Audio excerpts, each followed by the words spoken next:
Je vous remercie. Monsieur le rapporteur, vous souhaitiez intervenir.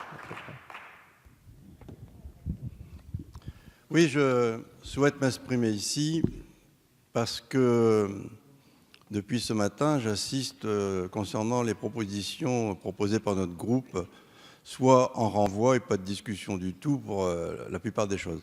Alors, quand vous nous parlez de cette future loi sur la mobilité, il faut savoir que même si on s'inscrit, et on va s'inscrire pour y travailler, on ne pourra pas faire d'amendement pour la gratuité des transports scolaires, puisque cet amendement qu'on propose, qui est en discussion aujourd'hui, propose notamment un financement. Et dans ce cadre-là, ça va être complètement rejeté, même pas accepté. Donc on ne peut même pas s'inscrire dans le cadre de cette proposition de loi avec des amendements qui permettraient un financement, notamment pour les régions, avec le versement transport tel que nous l'avons proposé, mais pas inscrire dans cette loi, dans ce projet de loi. Donc pour nous, c'était ici que ça devait se discuter, et ça ne se discute pas ici, parce que vous estimez qu'il y a un coût. Effectivement, il y a un coût, je vous l'accorde. Dire que la gratuité n'a pas un coût, la gratuité a effectivement un coût. Voilà. Et alors, c'est un choix politique après. La piscine, elle a un coût. La piscine, c'est un coût. L'école, elle a un coût. Les services publics ont un coût. C'est un service qu'on rend à la population. Alors nous avons demandé, la proposition de loi, elle est très simple en fait.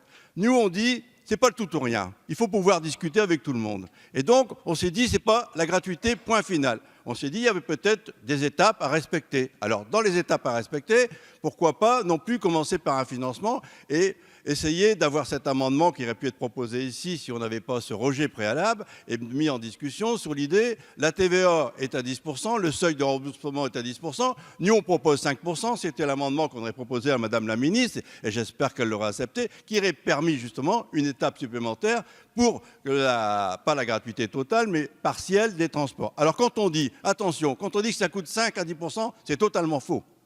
Parce que ça va de 0 à 38% du coût dans certains secteurs, dans certains territoires. Ça a été dit ici, 222 € dans le Gard, ça a été signalé, ça peut aller à 350 € en Île-de-France.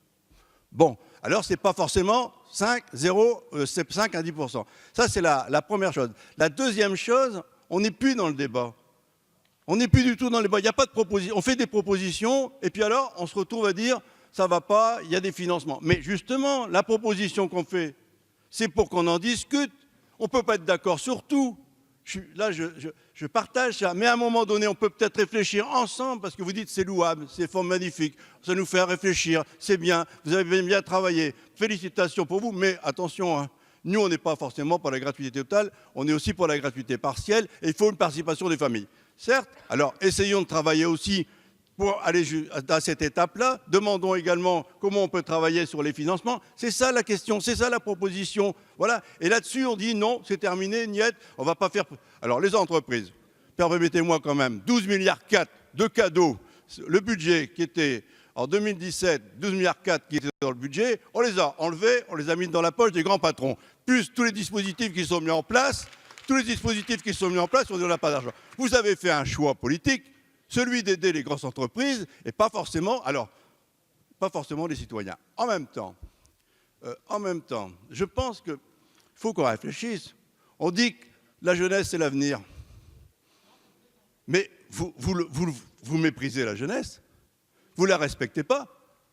Vous ne respectez pas l'égalité des chances, qui est aussi devant l'égalité des moyens de transport. Alors, moi, je conclurai en disant, ce qui est dramatique, et j'ai une pensée quand même, pour toutes les familles qui se battent dans la vie associative pour la gratuité des transports, ils sont méprisés aujourd'hui.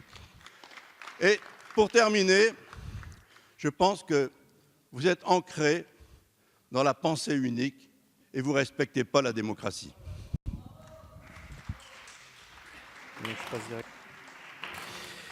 Je vous